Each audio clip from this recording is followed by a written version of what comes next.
అంటుకుందా? అంత సీన్ లేదులేండి.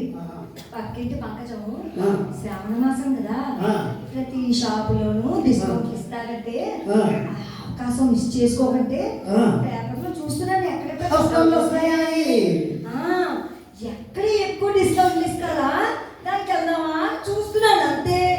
కాంతం చెప్పండి. ఎన్నైనా చెప్పు కానీ ఈ బట్టల షాప్ వాళ్ళకి మాత్రం దండం పెట్టాలి.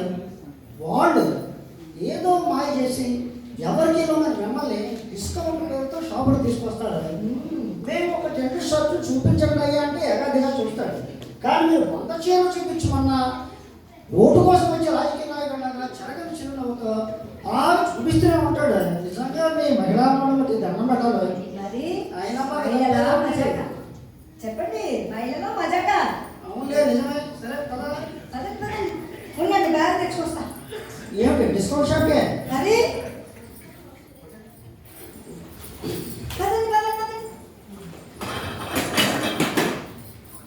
పర్లేదండి, వచ్చాక చదువుకుందాం. పదండి పదండి, మళ్ళీ డిస్కౌంట్ అందరూ కొనేసుకుంటాం.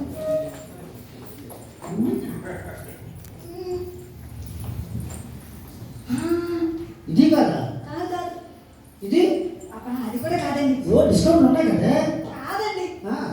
ఏమండి, గూగుల్ మ్యాప్ ఇక్కడెక్కడో చూపిస్తుందండి. కాంతం కాడు పీకేస్తున్నాయే. అండి అండి, అది కొట్టండి. ఆ సందు ఉంది కదా, ఆ సందులోకి వెళ్ళి చూద్దామండి. ఇదే లాస్ట్ అండి, ప్లీజ్ ప్లీజ్ ప్లీజ్. నిజమేనా? నిజమండి. అయితే పద. ఏమండి, ఏమైంది? అదిగో అదిగో బోర్డు చూసారా? పట్టు చీర 100 రూపాయలు, సిల్క్ చీర 50 రూపాయలు, కాటన్ చీర 30 రూపాయలు.